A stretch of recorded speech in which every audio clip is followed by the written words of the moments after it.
Today I'm going to talk about something really meaningful, the vegetarian vow. I'll cover what it is, why it's such a powerful practice, how to take it, and answer some common questions you might have. What is the vegetarian vow? So let's start at the beginning. What exactly is the vegetarian vow? Our spiritual guide, His Eminence Tsem Rinpoche, once said, however you look at it, by eating meat, you harm yourself, you harm others, you harm the planet, and you support cruelty towards animals. So the vegetarian vow is really about stopping harm on multiple levels. In order to be kinder, more compassionate people, we should think of others. Not just those people around us, but of animals as well. Animals are living beings just like us. They have emotions, likes, dislikes. They can feel pain, fear, and joy too. When you take the vegetarian vow, you make a conscious promise not to eat meat or seafood for a set duration of time. By doing this, you stop creating the indirect causes for the killing of animals and all the pain and cruelty that goes along with that. Now, this is different from simply choosing not to eat meat on your own. When you take the vow consciously in front of the three jewels, you actually generate merit every single day that you hold the vow. That merit goes directly towards eliminating the attachment you're working to overcome. So it's much more powerful than just a personal dietary choice.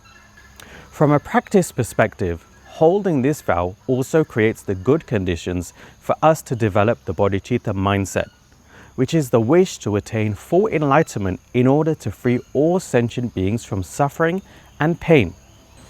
Why take the vegetarian vow? So why should you consider taking the vow? There are actually many wonderful reasons. Spiritual benefits.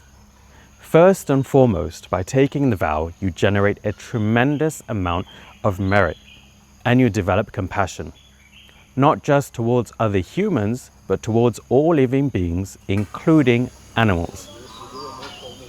Rinpoche explained that by taking a vegetarian vow, we are practically pulling ourselves out of the vicious cycle of slaughter and being slaughtered, which are the cause and effect of killing.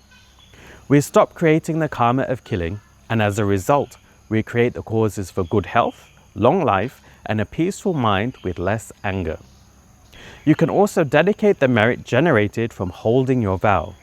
For example, you can dedicate it to someone who is sick, someone who has passed away, or to your parents, your spouse, children, and loved ones. Many people have taken the vegetarian vow in Kachara and dedicated the merit specifically for the long life and stable health of their loved ones, or as a meaningful way to honor someone who has passed on. So the merit you generate is not only for yourself, it can benefit others too. Health benefits. It's not just about spiritual practice. Being vegetarian is also really good for your health. Rinpoche described vegetarianism as a diet of loving kindness because we are kinder to ourselves by eating better and healthier and kinder to animals who need not suffer to feed us.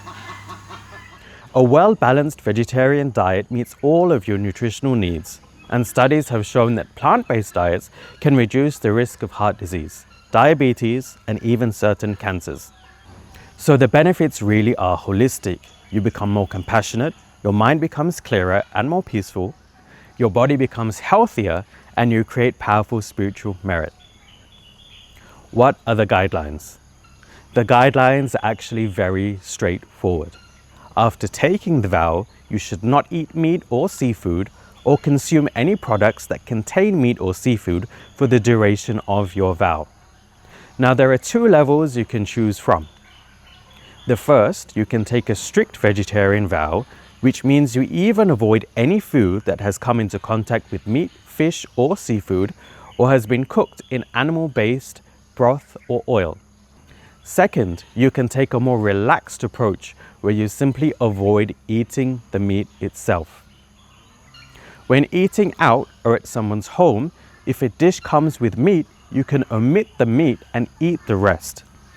If you're being stricter with your vow, then you may want to eat only at places where you know meat is not served, such as vegetarian or vegan restaurants. It is a good idea to check the ingredients of the food products that you buy to make sure they don't contain things like gelatin, which is commonly found in sweets and is made from animal products. How long do I take the vow for? This is a question a lot of people ask, and the wonderful thing is it's completely flexible. You can take the vow for one day, a few days, a week, a month, several months, a year, or even for the rest of your life. It really depends on what's realistic for you. If you're not used to eating vegetarian or you're a bit worried about how your body will handle the change, don't worry. Just think of a duration that you know you can keep and then follow through. You could even promise just one day a week for a couple of months or a year. That's something practically all of us can manage. Then next time, you can retake the vow for 2 or more days a week and gradually build up from there. The key thing is, don't put pressure on yourself to take the vow for life right from the start. Be realistic. You know yourself best. Start with what you can commit to and then grow from there. And of course, some people do take the vow for life straight away, and that's wonderful too. Many people have shared how they started with shorter vows and were surprised to find that the cravings for meat faded much faster than they expected. Some went on to take the vow for life, so you might really surprise yourself. How to take the vegetarian vow. The vow-taking ceremony is a guided procedure that takes around 45 minutes. Here's what to expect.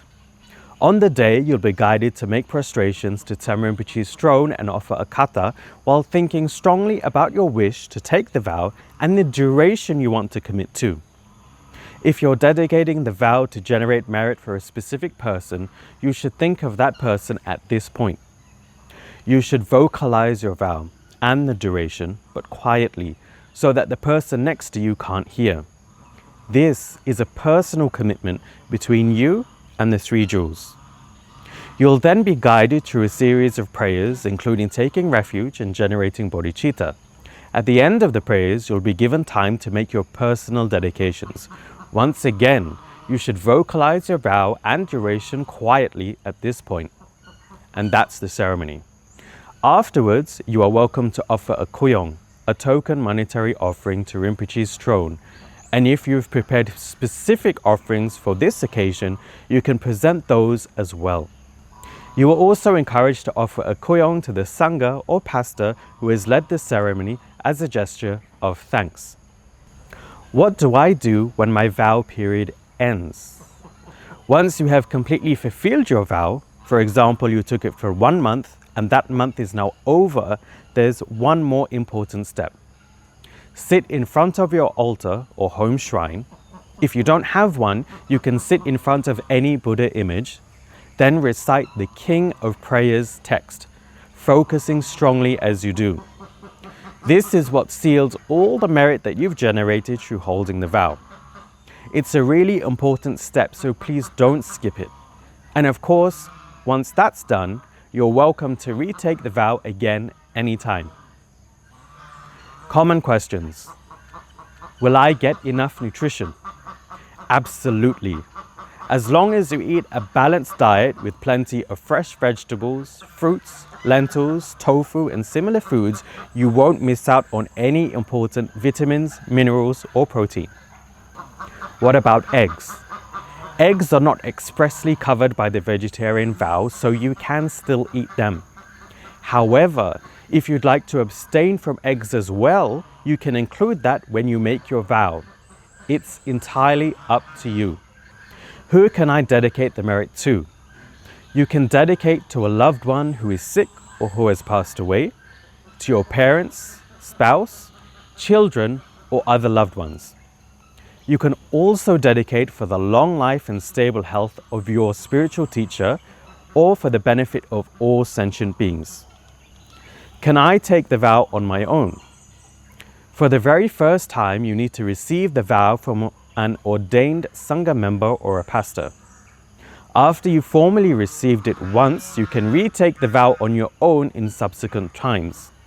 However, it's still better and more meritorious to receive it again from sangha or pastors whenever possible. So that's the vegetarian vow. It's a beautiful, powerful, and very practical way to develop compassion, generate merit, and make a positive difference, not just for yourself, but for all living beings. Whether you start with 1 day or week, or go all in for life, every effort counts, and every effort matters. If you'd like to take the vegetarian vow, please reach out to us. We will be happy to answer any questions you may have and guide you through the ceremony. Thank you for watching, and we hope to see you soon.